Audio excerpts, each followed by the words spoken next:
Deus, a paz do Senhor Jesus. Mais uma vez eu vos saúdo com a paz do Senhor Jesus. Te desejando uma noite espetacular, né? Que você possa ter um descanso apto, né? Você acordar disponível amanhã. Amanhã é domingão, Santa Ceia, né? E temos também a confraternização entre família. É você que tem a sua família, eu acredito que vai ter franguinho, né? Na panela. Deus vai abençoar não só a sua família, mas todos aqueles que estão interligados na sua árvore genealógica. Vai estar desfrutando da mesma bênção que Deus está endereçando para a sua casa. Queridos irmãos, eu estive postando aí, né, o cartaz da Santa Ceia, amanhã, Santa Ceia do Senhor. E eu gostaria hoje de estar deixando aqui uma mensagem, o que significa a Santa Ceia do Senhor, né? A Santa Ceia do Senhor, ela tem um significado muito importante para nós, os cristãos. Então, meus irmãos, eu vou deixar aqui um relato para vocês sobre cada tópico da Santa Ceia, para você ficar ciente qual é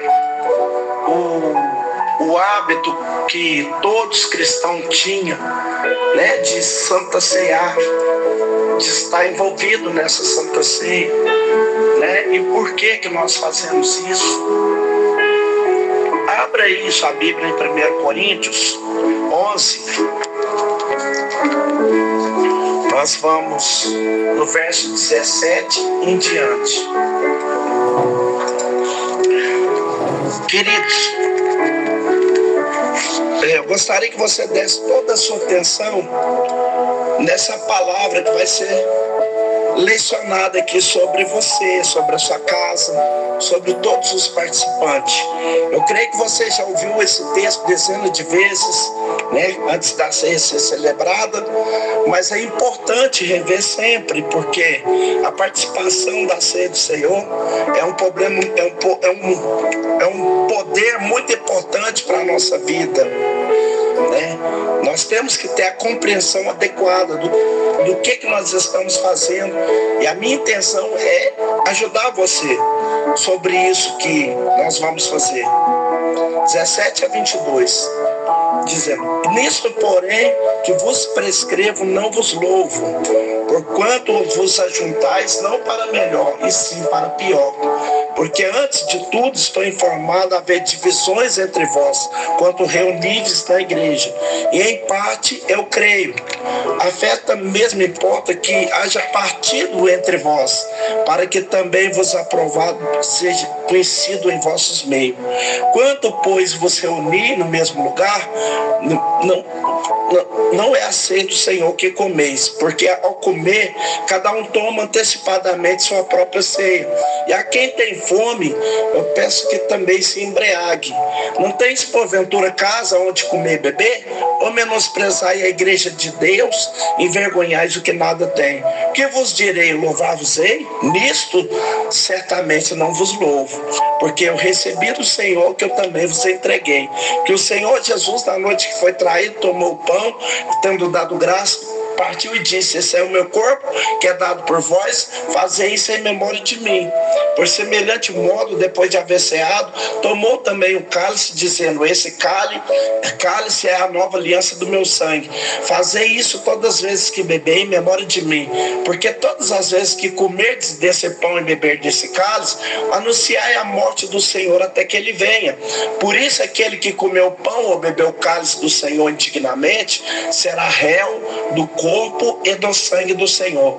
Examina, pois, o homem a si mesmo, depois coma do pão e beba do cálice. Porque o que come e bebe sem discernir o corpo, come e bebe juízo para si. Essa é a razão porque dentre vós muitos fracos, doentes, e não poucos que dormem. Porque se nós julgássemos a nós mesmos, não seríamos julgados. Mas quanto julgados, somos disciplinados pelo Senhor, para não sermos condenados com o mundo. Assim, pois, irmãos meus, quando reuni para comer, esperais um pelos outros. Se alguém tem fome, come em casa, a fim de não vos reunir para o juízo. Quanto às demais coisas, eu vos ordenarei quando for ter convosco. Até aqui a leitura da palavra do Senhor, meus irmãos. Eu queria que você desse toda a sua atenção para você entender a palavra por inteiro dessa ceia que vai ser falada aqui agora.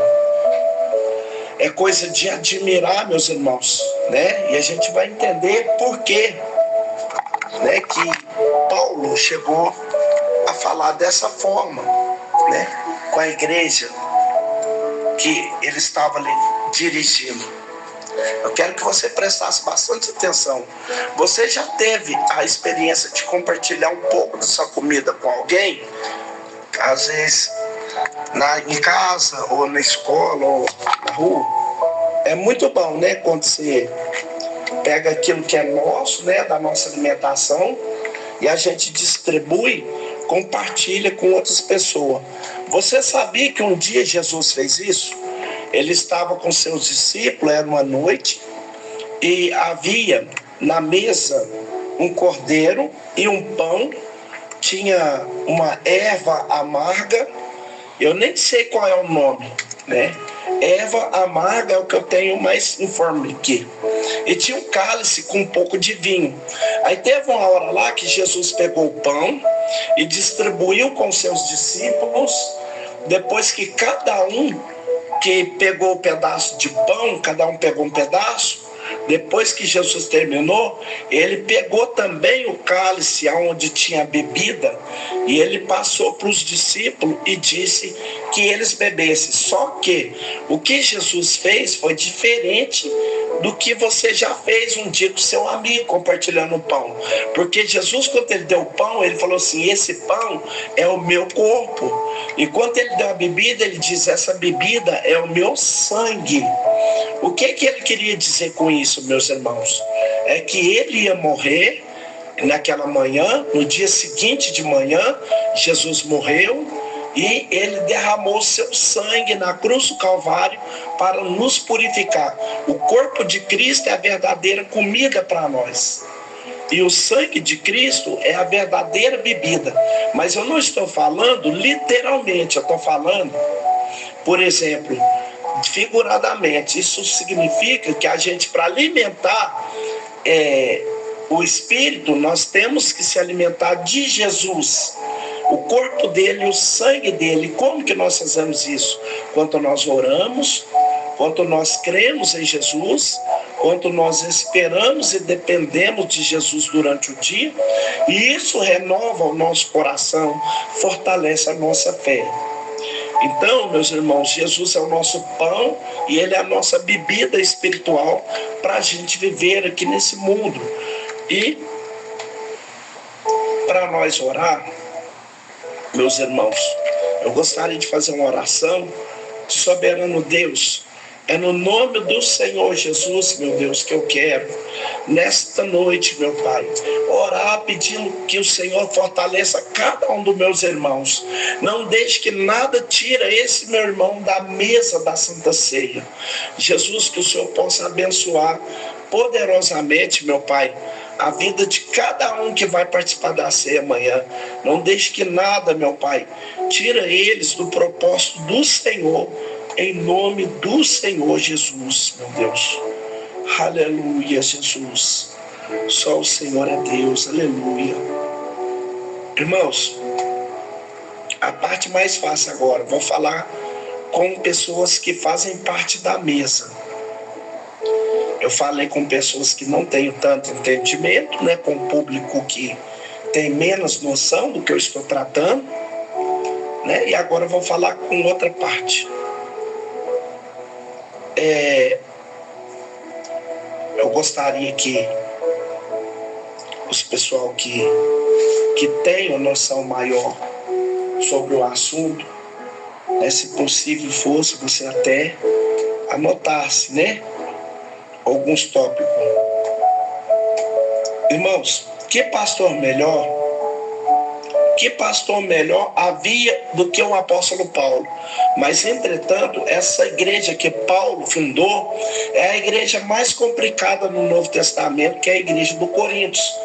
Paulo escreveu 4 cartas a essa igreja para resolver o problema, porém as 2 foi preservada, né?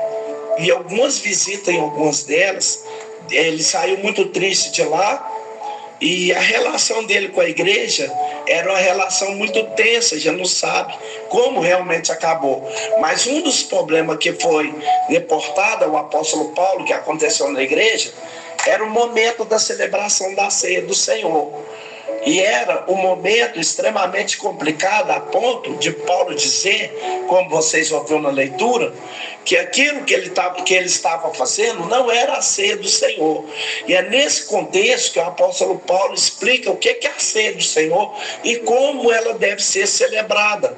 E eu creio que o assunto é extremamente atual, porque existem muitas ideias erradas acerca da ceia do Senhor. Já tive em lugares onde recebi relatos que as pessoas pegavam o pão e o cálice e levavam para os doentes que não podiam participar do culto e que tinham poderes mágicos, né? Que a pessoa comia, bebia em casa e ficava curado, né? Algumas igrejas que depois da ceia terminada, pegavam o que terminava do pão e do cálice, colocava no lenço e enterrava no quintal, porque era santo, ninguém podia tocar. Então, tem pessoas, caso de igreja, que considera que o pão e o cálice, ele é de fato o corpo de Jesus. Como, por exemplo, no catolicismo romano, onde o fiel recebe a hóstia e tem que colar no céu da boca para derreter, porque se mastigar, está mastigando o corpo de Cristo, pode sangrar, né? Então, tem tantas ideias hoje a respeito da ceia do Senhor, que sempre uma explicação a respeito de como a igreja reformada pensa a respeito do assunto, que sempre é muito útil. Mas deixa eu dar um contexto para você. Para a gente entender o capítulo 11, você tem que entender o que chamamos da festa do amor ou festa do ágape. Essa festa do amor ou festa do ágape, ela era celebrada pelas igrejas cristãs do período do Novo Testamento. Os cristãos se reuniam no primeiro dia da semana em um determinado lugar que coubesse todas as igrejas da região, e cada um trazia alimento para aquele momento. E aí eles festejavam, eles comiam, eles se confraternizavam, bebiam. E o vinho era extremamente comum no Antigo Oriente, mesmo no ambiente gentílico, onde que Paulo pregava também. E aí, em um determinado momento, no meio daquela celebração, onde todo mundo estava comendo, a liderança da igreja parava, eles pegavam o pão, distribuía entre as pessoas e dizia: esse é o corpo de Cristo, come dele todos. E depois eles pegavam o cálice, talvez o cálice comum, que todos bebiam do mesmo cálice, e aí o cálice passava por todos os que iam participar. Este é o sangue de Cristo, o sangue da nova aliança. E eles ali oravam, agradeciam a Deus e se despediam e iam para sua casa. Então, o que eu quero dizer é que no início da igreja, a ceia do Senhor era celebrada no meio de uma festa que era chamada festa do ágape, festa do amor, exatamente porque simbolizava comunhão entre os irmãos. Nós estamos acostumados a fazer uma coisa separada. De domingo nós celebramos separado e pronto. Não era assim no começo. Havia primeiro essa comunhão no meio da festa, se separava aquele momento para a celebração da ceia do Senhor. De onde veio essa ideia? Essa foi inspirada no próprio Jesus. Os irmãos lembram, de acordo do relato dos evangelhos, que durante a festa da Páscoa, junto com seus discípulos, naquela noite em que estavam comendo o cordeiro pascual e participando da refeição, Jesus pegou o pão, pegou o cálice e deu o significado dele para os seus discípulos, juntamente com a ordem que celebrasse a sua primeira ordem dele.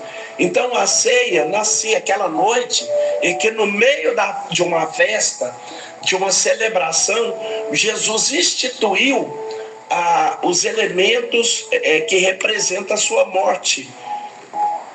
Então nós encontramos sinais de que essa festa era celebrada no período apostólico em vários outros lugares. Por exemplo, no início da igreja, logo no início, em Atos capítulo 2, 42 a 46, no relato que Lucas faz de como viviam os primeiros convertidos, nós lemos o seguinte: perseverava na doutrina dos apóstolos e na comunhão, no partir do pão e nas orações. Diariamente perseverava nos templos, partia o pão de casa em casa, tomava suas refeições com alegria e singeleza de coração. Você percebe aqui que essa unanimidade, essa participação conjunta em festas de partir o pão, está junto. Isso era característico da igreja apostólica em Jerusalém, no início do século.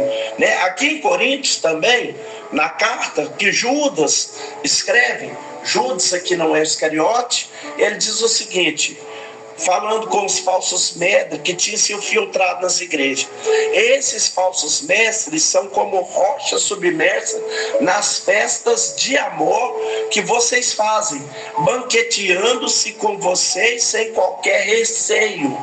Então Judas, ele menciona nessas festas de amor e chama atenção pelo fato de que os falsos mestres participavam dela e se banqueteavam sem menor receio. No contexto, esses falsos mestres eram libertinos. Eles diziam que nós somos salvos pela graça, pela fé, e que não é necessidade de uma vida reta, uma vida moral. Então eles eram a favor da imoralidade sexual, de ter uma vida livre nesse sentido. E durante esses banquetes, eles já estavam botando as unhas para fora, dizendo qual eram as suas verdadeiras intenções, participando ali daquela festa. E as igrejas nas quais Pedro escreve, ele diz na segunda carta, capítulo 2, verso 12 e 13, ele fala sobre dos falsos mestres, dizendo: encontram prazer na satisfação de seus desejos libertinos em pleno dia, como manchas e defeitos, encontra satisfação nas suas próprias mentiras, enquanto se banqueteia com vocês. Percebe que eles falam aqui, eu dei pelo menos 3 exemplos, eles falam aqui do banquete, do conjunto de estar junto. Então esses são os sinais que a gente tem, diz que nós estamos falando. A ceia do Senhor era celebrada no meio da festa comunal, a refeição comunal, que os crentes se reuniam e se distribuía para todo mundo, e eles num certo momento, no meio da ceia, eles paravam, pegavam o pão, o cálice, repetiam as palavras que Jesus ensinou, e ali eles lembravam da morte do Senhor. Com o tempo, que a gente esperar isso, vários problemas surgiram relacionados com essa prática da igreja, a ponto de que a ceia foi separada da festa do amor já a partir do século I, por conta dos abusos que começaram a acontecer, dos quais estamos vendo aqui na igreja de Corinto. A festa do amor continuou sendo praticada a parte da ceia do Senhor, mas muitos pais da igreja mencionaram os abusos que aconteciam durante aquelas festas comunais dos cristãos, por exemplo, como Agostinho, Concílio de Laodiceia, tentaram corrigir esses abusos, não deu certo, aí proibiram a festa do amor. O Concílio de Cartago de Orleans, e definitivamente no século VII, a festa do amor foi proibida na igreja, sob a ameaça da descomunhão, por causa dos abusos que estavam sendo cometidos ali durante essas festas.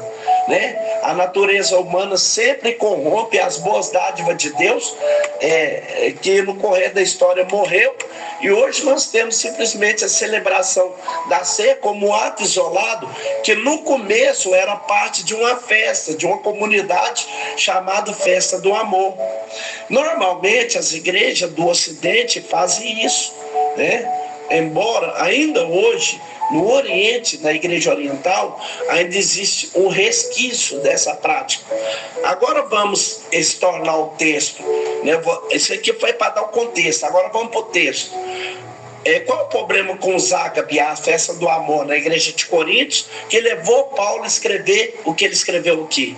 Bom, os coríntios se reuniam regularmente para comer junto e celebrar a ceia do Senhor, como toda essa igreja fazia. E eles faziam isso no primeiro dia da semana, que é o dia da ressurreição, e que estava se tornando claramente para os cristãos aquilo que é chamado do dia do Senhor. Mas o que acontecia durante o evento lá em Coríntios estava preocupando o apóstolo Paulo, que tomou conhecimento desse problema. Havia divisões quando o pessoal se reunia. Em vez de ser um momento de confraternização, era um momento já que estava todo mundo junto para bater boca e discutir uma série de problemas sobre os quais a igreja não tinha unanimidade. Talvez os grupos que Paulo se refere aqui, do 18 ao 19, que quando se reunia havia... no verso 19, estou informado antes de tudo haver divisões entre vós quando vos reunir na igreja. Essa palavra divisões é a mesma palavra que aparece em 1 Coríntios de 1 a 4, que é onde o apóstolo Paulo está tratando de 4 grupos que dividiu a igreja. Sou de Paulo, sou de Apolo, sou de Pedro, sou de Cristo. Na hora da ceia, na hora da comunhão, da festa, as 4 torcidas organizadas estavam uma indo para a outra e o pau quebrada, olhando uma para a outra e quebrando o pau, discutindo quem é melhor pregador, é Paulo, é Pedro, não, vocês são carnais, eu sou de Jesus, eu não sou de homem nenhum. Esse era o pior grupo e assim por diante. Então eles estavam brigando entre si, e não somente isso, considerando que a igreja não tinha unanimidade sobre coisas sacrificadas a ídolos. Casar é mais espiritual, ficar solteiro ou casar? Tinha um grupo que não cria na ressurreição dos mortos. Talvez quando a igreja se juntava toda no mesmo lugar, todas essas questões afloravam e, portanto, o que era para ser uma festa de comunhão, acabava sendo, na verdade, era um momento de grande intriga, de intenções, de xingamento e de separações.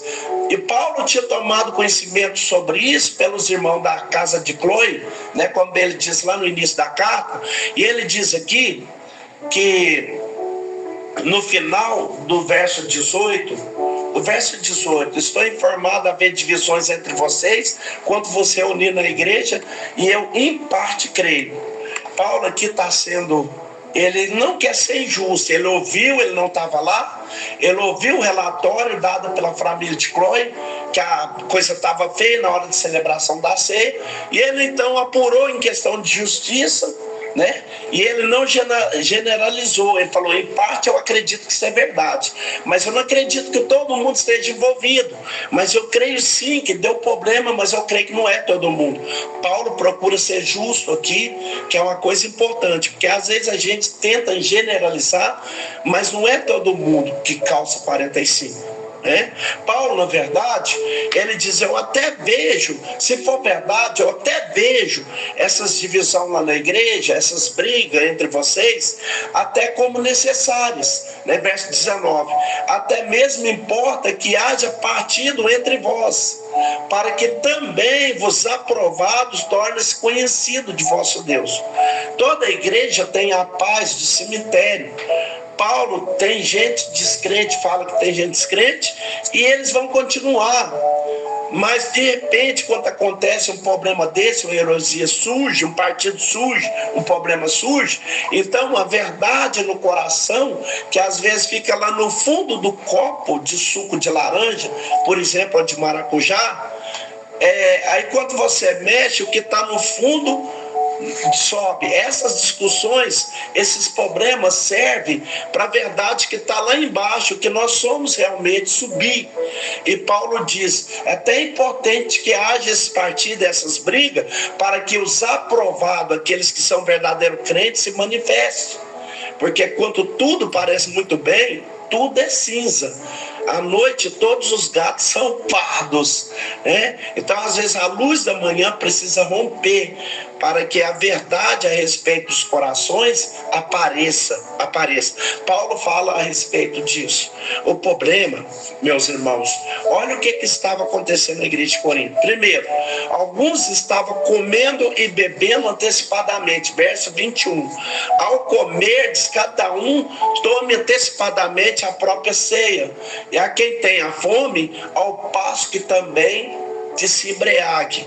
Algumas observações aqui. Em primeiro lugar, ele diz aqui, cada um toma antecipadamente a sua própria ceia. Ele não está falando da ceia, ele está falando da festa, né? Alguns, em vez de esperar para que todo mundo julgasse, todo mundo junto comer, que simboliza a união, chegava na igreja, abria a cesta, já esparramava comida em cima do pano e começava a comer, né? E sem esperar pelos outros, né? Perdia todo sentido da festa, porque a festa era festa de comunhão, a festa do amor. Comia antecipadamente. Esse é o primeiro problema. Segundo, há quem tenha fome, porque o pessoal, alguns que levavam naquele tempo, o pessoal deveria lembrar que a igreja era pobre. A igreja não tinha condição. A maior parte da igreja cristã, no seu início, era composta de viúvas, soldados, pequenos comerciantes, diaristas, falo viúvas já, né? Era o pessoal mais desprotegido da sociedade. Então, aquela refeição que era feita uma vez por semana entre os irmãos, era talvez a oportunidade única durante a semana que determinada família podia ter a refeição. Só que não tinha, porque quando chegava na igreja, alguém já tinha comido antecipadamente. Estava dizendo aqui, Paulo, tinha gente que passava fome, né? Que perdeu todo sentido, porque era uma festa da comunhão, ela representava a nossa unidade, a alegria do Senhor, mas também a satisfação que nós temos em Cristo. E aquela família pobre chegava lá, e cadê a comida? Os outros já tinham passado na frente, já tinha comido antecipadamente, e o pessoal chegava lá, e não tinha nada, só estava o pano sujo, a não ser o sujo do pano. Aí ele estava dizendo, há quem se embriague. O suco de vinho era muito forte, né? E o suco do vinho era muito forte. Então o povo tomava bastante e o resultado era embriagado. Eles ficavam embriagados. A palavra de Deus não é contra o vinho, né? O vinho, ele vem da vinde, né? E é vinho puro, que é o suco da vinde, né? E era o que acontecia na festa do ágape. Era bebida normal, estava na mesa de toda a família, né? Que bebia com regularidade, só que aí estava havendo exagero na hora do ágape na igreja. Os irmãos tomando demais, e o resultado é que ficavam bêbados, ficavam embriagados, né? Então, vamos ver como que o apóstolo Paulo abordou esse problema. Aqui eu chamo sua atenção para o fato de que o apóstolo Paulo, ele é um pastor mestre. Paulo, ele não simplesmente diz assim, gente, para com isso. Ou então, não tem mais festa do amor, celebração do Senhor separado. Ele não podia fazer isso, ele era apóstolo de Cristo, ele tinha autoridade. Mas Paulo procura convencer com harmonia, ele procura persuadir, porque o cristianismo, ele não é seita, ele não é uma seita. Numa seita, você é obrigado a fazer o que eles mandam, e nenhuma razão é dada. Se você fizer errado, o que a liderança está dizendo foi errado, você é posto para fora e perseguido. Numa verdadeira igreja evangélica, as pessoas têm que estar persuadidas, elas têm que estar convencidas. Convencimento faz parte dela ser membra, né? É por isso que nas igrejas evangélicas verdadeiras, na exposição, na pregação da palavra de Deus, para dizer aos membros a razão das coisas, por que eles estão ali, por que nós estamos fazendo isso, por que nós estamos fazendo outras coisas, e assim por diante.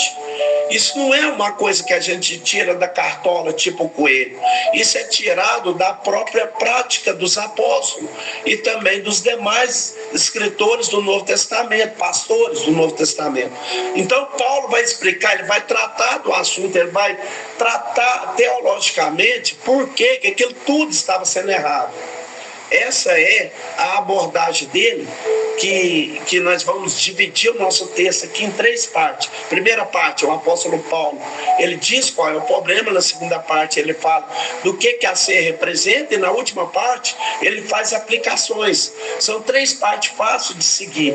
Então, nós vamos para tentar fazer dentro da prática, né? Dentro do tempo que eu vou te falar contigo. Vou começar com o problema, a abordagem que ele fez. Ele começa dizendo, no verso 17, que não tem como elogiar eles nesse assunto.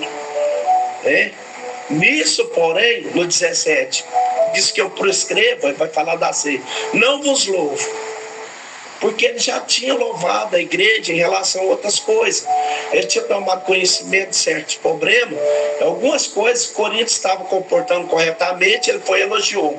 Ele tem hora de elogiar, elogio. Né? Paulo louva a igreja. Na hora de repreender, repreensão. Né? Então, você não pode deixar de fazer o que é certo. Mas nesse ponto, o apóstolo Paulo, com clareza, não estava preocupado em tratar com a igreja, estava preocupado em resolver o negócio. É a preocupação de muitos pastores. Paulo disse, isso que eu vou escrever para vocês, eu não elogio, está errado. Isso que eu vou dizer agora, isso vocês devem ouvir. Olha o que ele diz. Olha que ousadia no verso 17 ainda. Porque vos ajuntai não para melhor, e sim para pior. Você já pensou nessa situação? É a situação que a igreja se reúne para louvar a Deus, só que é pior para a igreja. Em vez de ser melhor, é pior. Essa era a situação de Paulo na igreja de Coríntios. E Paulo diz, olha, quando vocês se reúnem é para pior, não é para melhor não é para edificação, mas é para pior. Está fazendo mais mal para vocês do que bem, porque o interesse de vocês, Paulo diz aqui, não é a ceia em si, mas a festa. Verso 18, antes de tudo, estou formado, ver divisões entre vós, enquanto o início da igreja eu em parte creio, porque até mesmo importa que haja partida entre vós, etc. Verso 20, quanto, pois, você unir no mesmo lugar, não é a ceia do Senhor que comeis. Ou seja, existe uma maneira certa, uma motivação certa, e uma atitude certa da parte da igreja, para que isso que nós vamos fazer seja de fato a ceia do Senhor. Porque se não for, você vai estar só comendo um pedaço de bolacha e bebendo um suco de vinho, um pedaço de pão e bebendo um suco de vinho. Existe a maneira certa de você celebrar a ceia do Senhor. Porque senão Paulo não viria dito, quando vocês se reúnem no mesmo lugar, não é a ceia do Senhor que celebrasse. Por que você já tem... Aqui a informação importante, algumas igrejas celebram a ceia do Senhor como se fosse um ritual, e todo mundo participa, todo mundo está lá, ninguém quer saber o estado de verdadeiro, ninguém quer saber se quando está fazendo é correto ou não, mas é o ritual em si, parece ser assim mesmo, ofício mesmo, não é a maneira certa, da forma certa, e o povo precisa ter a atitude correta quando se aproxima, porque senão está apenas comendo um pedaço de pão e bebendo um pouco de cálice. Paulo aqui faz uma repreensão que deveria deixar todos eles envergonhados. Primeiro, nos versos 21, cada um toma antecipadamente a sua própria ceia, quem tem fome ao passo de quem se embriaga. Olha só no verso 22 o que ele fala, meus irmãos. Se Paulo fosse um pregador visitante de Coríntios, nunca mais ele seria convidado, né? Ele diz assim, não tendes porventura casas onde comer e beber? Que mostra que aquela reunião não era casas, era local público, onde cabia essas igrejas, casas de Coríntios, né? Um espaço aberto, ou algum cenáculo, algum lugar. Paulo pergunta para eles, vocês não têm casa não para vocês comer? Vocês não têm casa onde comer não? Não menosprezais a igreja de Deus e envergonhais o que nada tem? Exatamente aquilo que eu falei. Muita gente ia para essas festas porque era a única vez durante a semana que eles tinham a refeição. Agora esses outros pessoal comia tudo, bebia tudo, e os pobrezinhos ficavam lá só babando, olhando as migalhas do que sobrou. Aí Paulo diz: vocês estão envergonhando o que nada tem. Falta de domínio próprio, glutonaria, embriaguez. Esse era o problema, e esses foram os problemas que levou a igreja do Coríntios a terminar com o ágape, né? Porque a ideia da comunhão, da fraternidade, foi sendo corroída através dessas práticas erradas aí. Vocês menosprezam a igreja de Deus, era o menosprezo da igreja de Deus. E o que vos direi? Louvar-vos-ei nisso? Certamente não vos louvo. Então o apóstolo Paulo é um pastor, mestre, amoroso, dedicado, mas quando necessário, extremamente firme. Ele sabe que não adianta a gente ver coisa na igreja se elas não for feitas biblicamente pelo motivo certo. Isso é o que nós chamaríamos de princípio regulador do culto. Do culto a Deus, ele tem que ser feito de acordo com a palavra dele. Nós não podemos inventar moda, nós não podemos inventar maneira de agradar a Deus. Nós temos que estudar as Escrituras e saber de que maneira Deus deseja ser adorado, porque só assim Ele vai receber o nosso culto. Senão, nós vamos ter o apóstolo Paulo batendo na porta e dizendo: isso aí é uma vergonha que você está fazendo, você está humilhando os irmãos, está envergonhando a Cristo, isso aqui não é a ceia, essa reunião é para pior e não para pior. E não para melhor. Então, esta é a primeira parte do que Paulo está fazendo. Ele estabelece o problema atinge a situação, né? É o problema que ele vai tratar. E agora, ele coloca o princípio teológico para resolver esse problema que estava sendo esquecido. Ou seja, isso aí nós vamos do verso 23 até o verso 28, 29. Ele coloca o ponto teológico que resolve o problema, o princípio teológico, ou seja, Cristo é o centro da ceia. Cristo é o centro da ceia. Se você não tiver isso muito claro, se você não tiver se apropriado disso, isso aqui não vai representar nada para você. Você está se reunindo com os irmãos para pior e não para melhor. Olha o que Paulo fala para resolver a questão. Primeiro ele começa dizendo, ele vai dizer, o que ele vai dizer a respeito da ceia? Ele recebeu da parte do Senhor, verso 23. Ele diz no verso 22, eu não vos louvo vocês, porque eu recebi do Senhor o que também vos entreguei. Né? Talvez por revelação direta da parte de Deus, porque ele diz eu recebi do Senhor, talvez revelação direta, ou talvez porque ele aprendeu com os que já eram crentes antes dele, porque quando Paulo converte, já tem a igreja de Jerusalém, já tem a igreja de Antioquia, uma de judeu e outra de gentil. Então ele poderia ter aprendido com a tradição que remota o Senhor Jesus com esse irmão, ou revelação direta, como ele diz aqui, que recebeu do Senhor, que vos entreguei. Aqui tem algo importante que chama transmissão. Ele está dizendo, eu estou transmitindo o que eu recebi, eu não estou aumentando, eu não estou inventando, eu não estou diminuindo, eu estou colocando para vocês exatamente como eu recebi. Esse é o sentido, isso que é a Bíblia. A Bíblia é o registro daquilo que os autores do Antigo e do Novo Testamento recebeu da parte de Deus e que fielmente depositaram prescrito para toda geração. Por isso que nós recebemos a Escritura como a própria palavra de Deus. Eu dei a vocês aquilo que eu também recebi do Senhor. Não aumentei, não diminuí, não torci, não inventei, mas é a própria revelação de Deus. E é isso que Paulo está dizendo a respeito da ceia do Senhor. Não foi algo que ele inventou. Recebeu e entregou sem alterar. E o que ele recebeu do Senhor e que ele entregou? Primeiro, que o Senhor Jesus, na noite que foi traído, tomou o pão. Aqui Paulo se refere à ocasião em que isso aconteceu, naquela noite de Páscoa, que Jesus celebra a sua última ceia com os discípulos, numa casa cedida por um amigo, aonde ele segue o ritual da celebração dessa festividade do calendário judaico, e no meio dela ele faz o que ele faz aqui.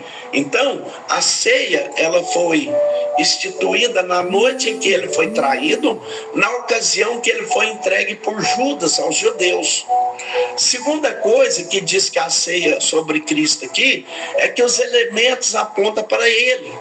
Jesus tomou o pão, tendo dado graça, partiu e disse: esse é meu corpo que é partido por vós, fazei isso em memória de mim. É isso que a ceia é, meus irmãos, respeito de Cristo.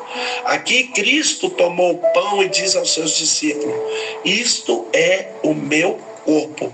Essas 3 palavras, 4, isto é o meu corpo, isto é o meu, 5 palavras, elas têm sido motivo de controvérsia na igreja durante séculos. E foi a causa da primeira divisão entre os reformados. Exatamente qual o significado? Nós interpretamos essas palavras figuradamente ou interpretamos literalmente. E Lutero, a Igreja Católica, diz que isso aqui tem que ser interpretado literalmente. Jesus está dizendo: isso aqui é o meu corpo. Por isso eles criam que na celebração da missa, a hóstia era realmente o corpo de Cristo e o sangue era realmente o sangue de Cristo. E que aquilo que o sacerdote estava fazendo não é que era uma repetição do sacrifício de Cristo, mas era visto como uma extensão do sacrifício de Cristo. E a igreja era a portadora disso, era responsável disso. Por isso que o catolicismo medieval dizia: fora da igreja não pode haver salvação. Quando ele dizia igreja, a igreja católica apostólica romana, porque Deus nos deu o meio de graça, mas nós podemos celebrar a morte e a ressurreição de Jesus através da ceia. Ele dizia que o sacerdote, ele tinha poder, através dessas palavras que era dita em latim: isto é o meu corpo, isto é o meu sangue, ele transformava a hóstia em um cálice do sangue de Cristo. Então, portanto, o fiel, ao comer, ele estava verdadeiramente comendo o corpo físico de Jesus e o seu sangue, corpo com cabelo, nervo, dente, músculo, carne, pele, tudo estava ali, era verdadeiramente, aquilo se transformava. Por isso o nome transubstanciação, a substância, ela passava por uma transformação. Por isso o título da visão católica, transubstanciação. E Lutero, ele difere disso aí. Lutero, ele dizia que não tem transformação nenhuma, embora haja Cristo esteja fisicamente presente nos elementos. Cristo está presente nos elementos, porém os elementos não se transformam. Então isso recebeu o nome de consubstanciação. É Zwinglio e depois Calvino chegou para fechar com chave de ouro e disse: não é nenhuma dessas coisas. Cristo está presente, isso não tem dúvida nenhuma, mas ele está presente espiritualmente. Não há nenhum sentido do que ele esteja presente fisicamente, como no catolicismo, no luteranismo, mas ele está presente espiritualmente. Então, Zwingli, abordado por Calvino aqui, a posição da igreja reformada, isso é o meu corpo, é para ser entendido figuradamente. Como Jesus disse: fazei isso em memória de mim. Memória. Então, é um momento em que nós espiritualmente nos alimentamos do Senhor Jesus. Ele, tendo dado graça, ele partiu e disse: isto é o meu corpo que é dado por vós, fazei isso em memória de mim. Mesma coisa com relação ao cálice, você conhece a palavra. Ele tomou o cálice e disse: esse cálice é a nova aliança do meu sangue. Já, na verdade, Jesus, ele tinha somente uma aliança com o seu povo. Deus só tem um povo, e somente uma aliança, que é a aliança da graça. E que Cristo se oferece como mediador, selando com seu sangue a redenção dos que são seus, eleitos por Deus desde a fundação do mundo. Só que essa aliança, ela foi revelada progressivamente em várias sub-alianças. Aliança do Abraão, aliança com Davi, aliança com Moisés. E agora Cristo, ao chegar da nova aliança, quer dizer, a etapa final definitiva da aliança que entra em vigor.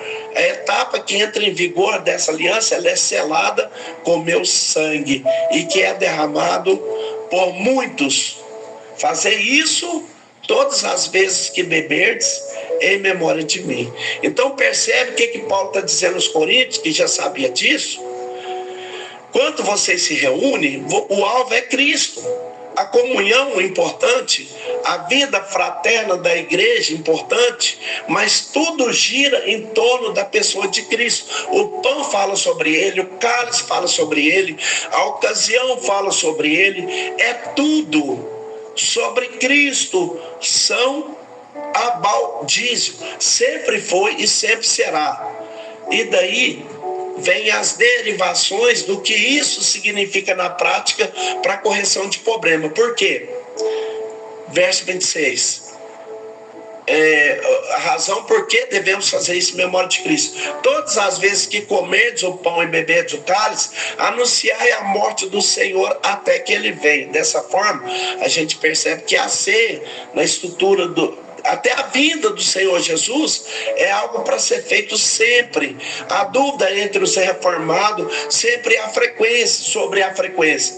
Tem gente que queria fazer todo domingo, aí Genebra não deixou. Todo domingo fica vulgar. Todo domingo acaba perdendo aquele cosmo especial. Outros, como a igreja reformada sul-africana, que ela queria fazer 3 vezes por ano. 3 vezes por ano, porque no intervalo os presbíteros iam na casa de cada membro da igreja e perguntava como que estava a sua vida, você está em condição de participar da ceia do Senhor, como está seu casamento, seus filhos como estão, vocês estão passando por problemas financeiros, tem alguma dúvida? Então levava 4 meses para os presbíteros visitar os membros da igreja, 3, 4 mil membros, né? E aí então ele celebrava a ceia desses, né, com esses que tinham sido, né, porque ele dizia assim, a Santa Ceia é um negócio tão sério que a gente não quer correr o risco de algum membro da nossa igreja participar da ceia do Senhor de uma forma errada, né? Então eles entendiam dessa maneira. E vocês têm as igrejas neopentecostais do Brasil que simplesmente celebram para quem tiver, católico, espírita, para quem for, pode vir participar, não tem nenhuma exigência e assim por diante. Então nós cremos que o caminho certo é nós lembrarmos o que a ceia representa. E não faz sentido quem não conhece Jesus, quem não é discípulo, professo de Cristo, participar da ceia do Senhor. Porque diz aqui que toda vez que nós comemos o pão e bebemos o cálice, nós anunciamos a morte do Senhor.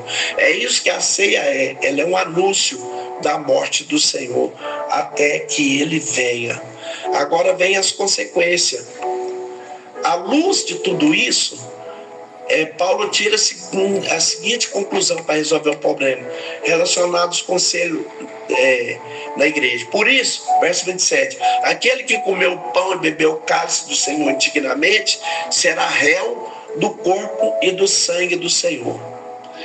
Irmãos, olha que coisa séria. Quando ele diz assim, será réu do corpo do sangue e do corpo do Senhor, quer dizer, você será o culpado de ter matado o Senhor Jesus, tanto quanto o soldado, tanto quanto Judas, tanto quanto Pilatos, tanto quanto as autoridades judaicas, né? Você vai ser réu do corpo do Senhor. E eu tenho certeza que você não quer ser acusado por Deus de ser culpado da morte do filho dele. E é o que acontece quando a gente participa da ceia do Senhor de maneira indigna.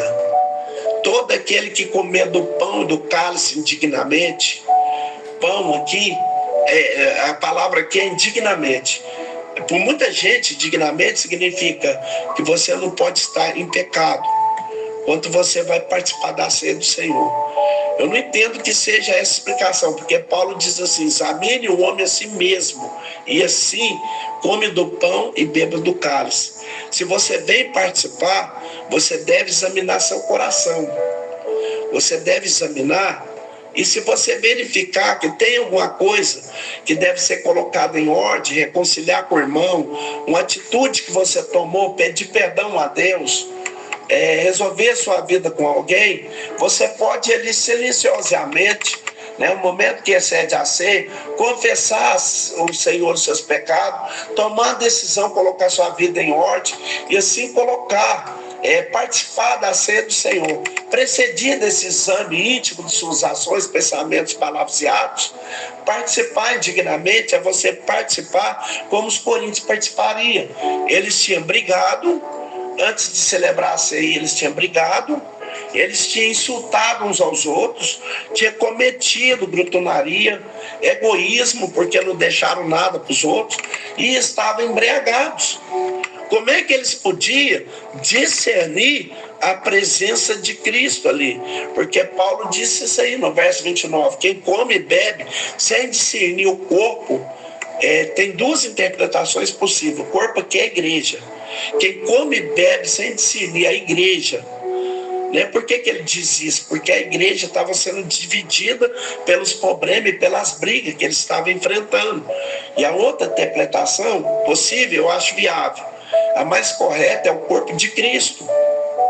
Quem come e bebe sem discernir o corpo de Cristo, come e bebe em juízo para si.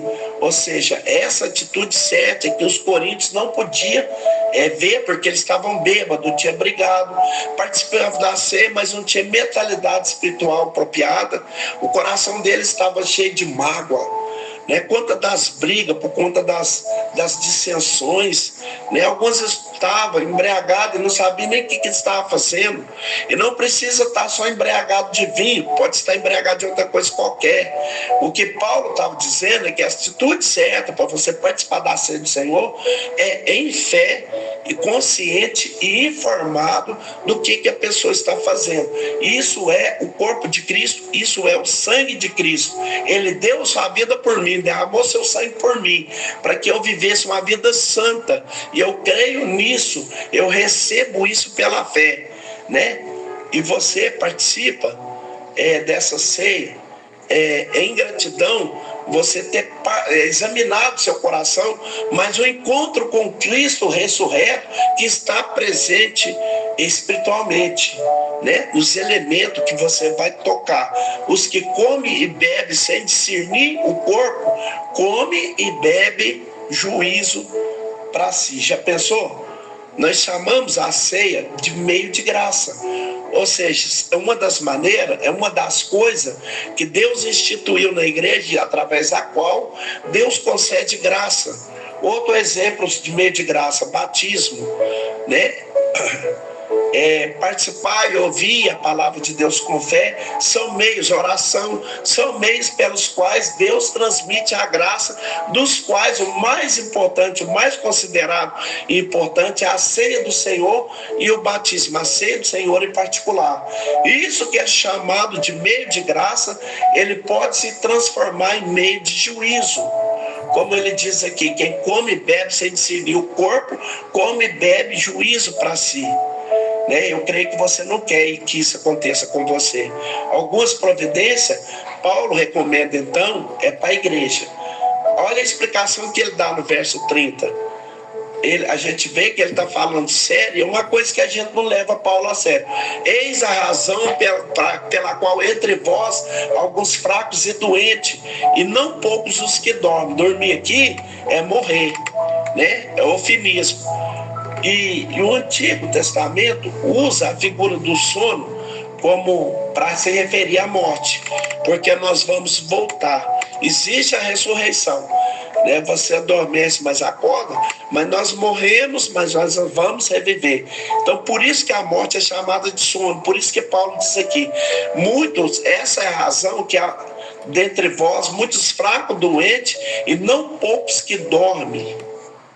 A igreja de Corintos tinha gente doente, pessoas fracas e alguns já tinham morrido, né? E essa morte é uma morte espiritual, né? Essa morte é uma morte espiritual. Não é perseguição do diabo que às vezes está acontecendo essa morte. Às vezes é um juízo de Deus. É um juízo de Deus sobre a pessoa. Por quê? Porque menospreza, participa da maneira errada, desonra a Deus pela abordagem que faz da ceia do Senhor. Paulo leva essa seriedade. Então eu queria que você lembrasse, nós lembrasse, toda vez que estivéssemos doente, quando as coisas não tiverem dado muito certo, que você, ao invés de botar a culpa no diabo, nos outros, examina o seu coração nesse ponto. Como que eu estou me aproximando da ceia do Senhor?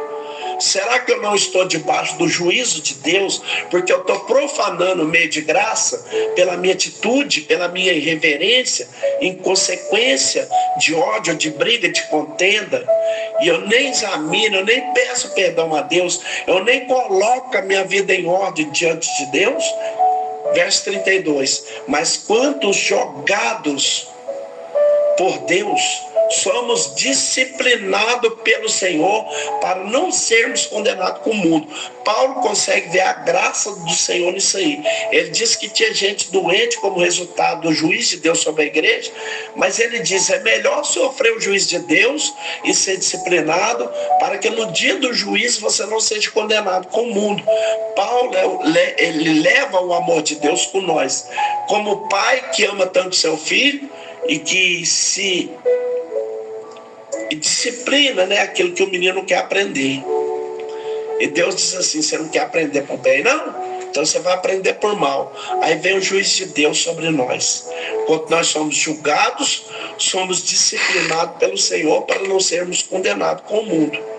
Então agora você entende porque às vezes a liderança da igreja, em amor, ao perceber que é um membro da igreja que está vivendo uma situação irregular, em pecado, e que por ele mesmo ele se recusa a se arrepender dos seus pecados, se reconciliar, colocar sua vida em ordem, a liderança da igreja vem e afasta aquele irmão da ceia do Senhor, exatamente para que ele não coma e beba juízo para si.